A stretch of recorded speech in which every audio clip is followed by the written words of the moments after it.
I mean, it's kind of like Villanova's taking over your Knicks. So let's. I don't give a damn. A little New York on New York action. There we go. Look at those clouds. The Knicks coming off an incredible season despite being riddled with injuries. And they're now going all in for next season after acquiring Mikal Bridges from the Nets. Brooklyn is piling up picks, according to Woj, sending Bogdanovich 4 unprotected first-round picks, a 2025 protected first-rounder via the Bucks, in a 2028 unprotected pick swap, and a 2025 second-rounder for the Bridges. Did you get all that? There we go. It's on the screen for you so you can marinate on it for a second. Okay, S.A., talk to me. How big of a deal is this Bridges trade? It's a very big deal. It's a very big deal. You see, Wendy, you know, that curmudgeon sit next to you named Mad Dog Russo. He's going to try to poo-poo this moment, but it's not going to happen, baby. Orange and blue skies, baby. Orange and blue skies. The city is buzzing because we understand what transpired last night. Now, do I like 5 first-round picks? 4 unprotected? No, I don't. But my God, when you consider this kid, Mikal Bridges, and what he brings to the table, just a paragon of stability. The man played all 82 games last year, averaged 19 points, 26 points when he first arrived in Brooklyn from Phoenix. He shoots about 37% from three-point range. He could put the ball in the hole from the outside. He can score in the open court. He could finish at the basket. And most importantly, he is an elite defender. Now, we got to keep Andrew OG Anunoby. I understand he wants his money. Damn it, don't think about going down to the city of brotherly love. It's Gotham City, baby. This is where you belong, OG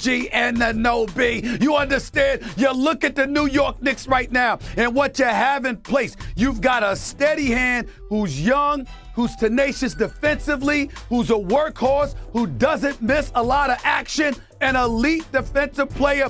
I love what I'm seeing. Yes, the relationship he has with the other 3 Villanova boys in Brunson, DiVincenzo, and Hart. Yes, that goes a long way. I understand that. And if you're Tom Thibodeau, who did a great job last year, you got to do it again this year because the New York Knicks got better. That doesn't mean they're complete. They still need another big-time piece. Make no mistake about it. But right here, the core, the nucleus of the New York Knicks, props to Leon Rose. Props to Worldwide West. Hell, if Gershon Rojas had something to do with it, props to him too. I don't give a damn what it is. Right now, I'm looking at the New York Knicks, and the only team I definitively see above them is the reigning, defending NBA champion Boston Celtics. Anybody else? You got some work to do because the New York Knicks, baby, the culture, the fire, you understand the tenacity, the defense, all of that stuff is here. It's here. This is the kind of stuff that I'm talking about right now. Great move by the New York Knicks. I absolutely love it. I don't like the first-round picks, but you do have 11 first-round picks over 7 years going into this move. So you still got an abundance of first-round picks at your disposal. I love what I'm seeing. I'm incredibly happy. There's more work to do, but we took a step up last night, and I couldn't be happier. You want me to go put cold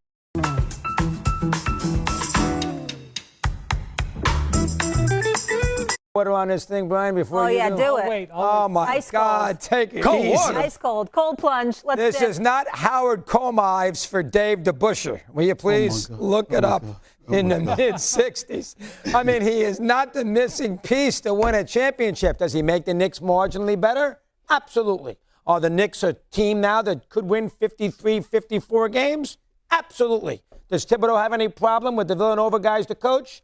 No way. He'd get into the heart, and DiVincenzo, and now him, and of course Brunson, no problem. Did Sean Marks finally do something right? The guy's been there forever. He's done nothing right, coaches included. Yes, the picks with the Nets is probably a good move, so I have no problem with that either. But take it easy, Steve. They got a marginally better. He's a nice player. But, listen, when the Nets got him from Phoenix, he was supposed to be a linchpin for the next decent Nets team, and they couldn't even make the playoffs. So before you sit there and tell me that he's going to score 24 a game and get them real close to Boston, put them ahead of Indiana. I don't need him to score 24 a game. Will they go further in the playoffs? How much further is further? They probably would have finals. They probably would have beaten Indiana if they weren't banged up to begin with. Damn it, they didn't. They didn't. Now you get an extra security blanket that's going to pull that off for you, okay? That's what you do. I mean, if one cover doesn't work for you, if the sheets don't keep you warm covering you, you throw a quilt over you. That's what they did, okay? Quilt. I mean, there's nothing wrong with it. The fact of the matter is, you're saying marginal. Marginal. I'm sorry. I believe this move makes the New York Knicks one of the top 2 teams in the Eastern Conference. I think it makes them. Anyway. They weren't anyway. Excuse me. No, one could say that. One could say if Embiid was healthy, that's not the case. No nonsense, if Giannis was Embiid. healthy, that's not the case. They could say something like that. I don't give a damn if they are healthy now.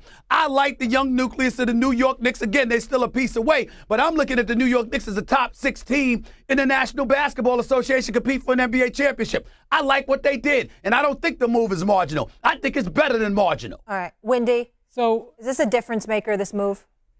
not on its face, Okay. but let's take a step back and look at this. If this was a year ago and you saw this trade happen, you said 5 first-round picks in a pick swap, or 4, whatever it was, 5 first in a pick swap. For a guy who's never been an all-star, you'd say, this doesn't make sense. The value proposition is off. But you're going to hear this repeatedly from people like me in the coming weeks. The new rules in this new CBA really changed the game. It's very hard to have 3 max players on your payroll in this new world. And if you got 3, they all better be playing like max players. You can't have a guy as your 3rd max player who's playing like a non-max player. So what this is, first off, this is a vote from the Knicks to say, we now think we're going to be a really good team for the next 5 or 6 years. We've got guys in their 20s who we're going to have under control, under contract. We don't think that our picks are going to be that good. We believe the team that we have built is going to be good for a while. That's number 1. Number 2, this directly goes, as Stephen A. said, to the Boston Celtics. They know that the Celtics are terrific on the wing. If you're going to have a chance to beat them out of 7, you got to have an answer for Jason Tatum and Jaylen Brown. That's what this is. It's the combination of Bridges and OG Anunoby, who I'll get to in a second. Third, if you're asking if it costs you Hartenstein, and by the way, there are still moves they can make. We'll see. They're not done working. If it costs you Hartenstein,